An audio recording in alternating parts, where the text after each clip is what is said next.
Hi everyone, welcome back to my channel. સ્વાગત છે તમારું મારી ચેનલમાં અને મારા ગુજરાતી વ્લોગમાં.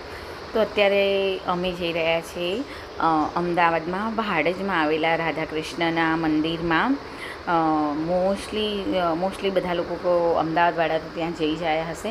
અને તમે જોઈ શકો છો આ જે ભાડજમાં આવેલું રાધાકૃષ્ણનું મંદિર છે એ એટલું સરસ છે ને કે એક વખત તો તમારે આની વિઝિટ કરવી જ જોઈએ.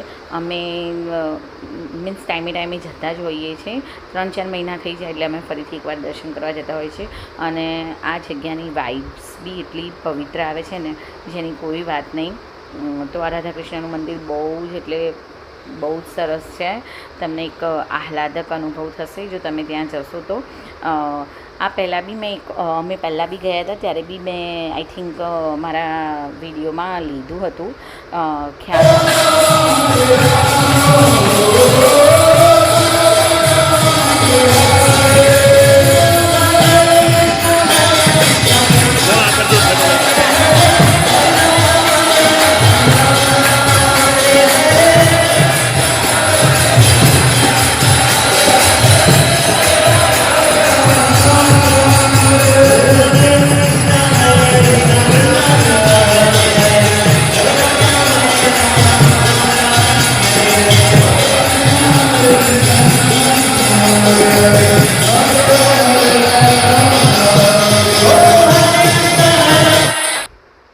તમને બતાવવા માટે જ મેં અવાજ રાખ્યો હતો. તમે જોયું ને કે કેટલું પવિત્ર વાતાવરણ લાગે છે અને તાળીઓનો અવાજ તો કાનોમાં એટલો સરસ સંભળાય છે ને.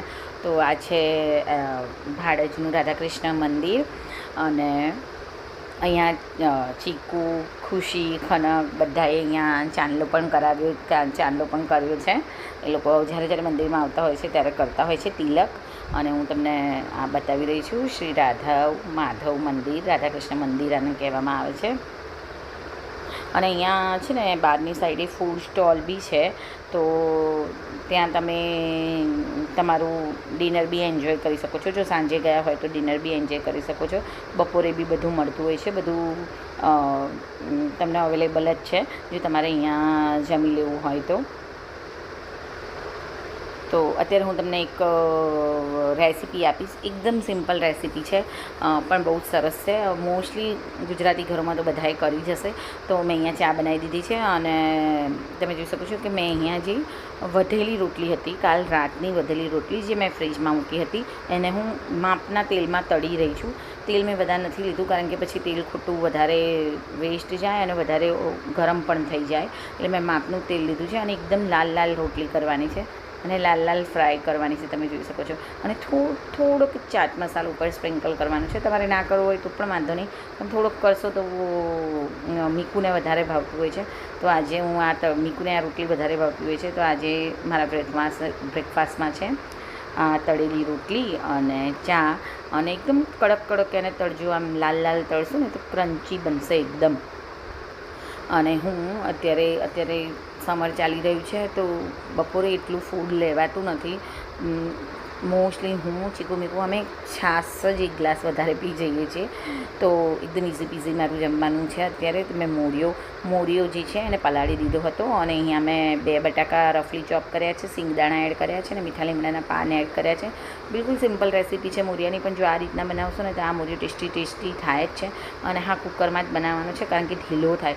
તો તમે ઘી પણ મૂકી શકો છો. મેં તેલ મૂક્યું છે અને જીરું એડ કર્યું છે, હિંગ એડ કરી છે, બટાકા 2 છોલી અને રફલી ચોપ કર્યા છે, પછી 3 લીલા મરચાં કટ કર્યા છે, સિંગદાણા, હળદર અને લાલ મરચું પાવડર અને મીઠું. તમે જોઈ શકો છો મેં મીઠું પણ ટુ ટેસ્ટ એડ કરી દીધું છે.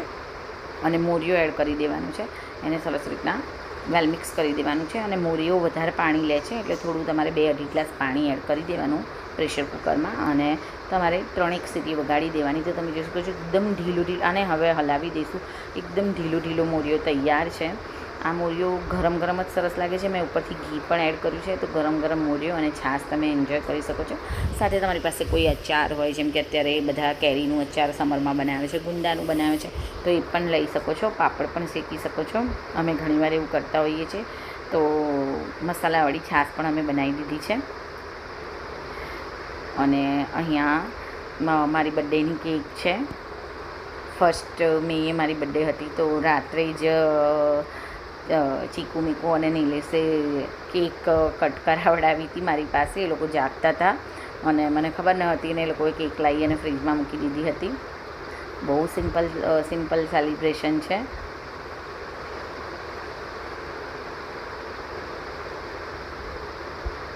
અને અમે બીજે દિવસે સાંજે ડિનરમાં ગયા હતા, તો હું તમને થોડુંક લુક આપી દઉં છું.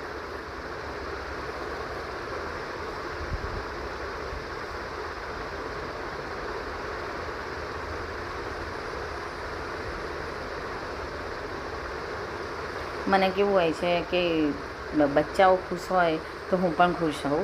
તો બાળકો ખુશ રહેવા જોઈએ, એમને પણ એન્જોય થવું જોઈએ. મને ફેમિલી સાથે વધારે મને ગમતું હોય છે અને એકલા એન્જોય કરવાનું મને ઓછું ગમે છે. અને આ જે મારી બહેન છે એના ઘરે પણ કેક કટ કરી હતી, તો હું તમને બતાવી રહી છું.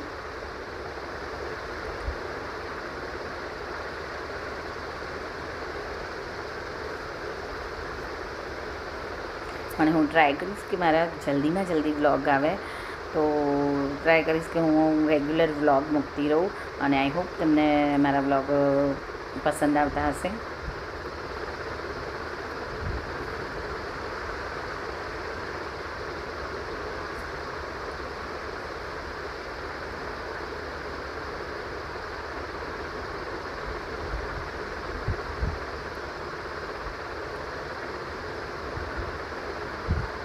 આ મારી બહેનનું ઘર છે. તમે મારા વિડીયોમાં અવારનવાર આ ઘર જોયું હશે. હું અને મારી જે બહેન છે અમે એક જ સિટીમાં છીએ, તો અમારું કોઈ પણ એન્જોયમેન્ટ એમના વગર અધૂરું છે.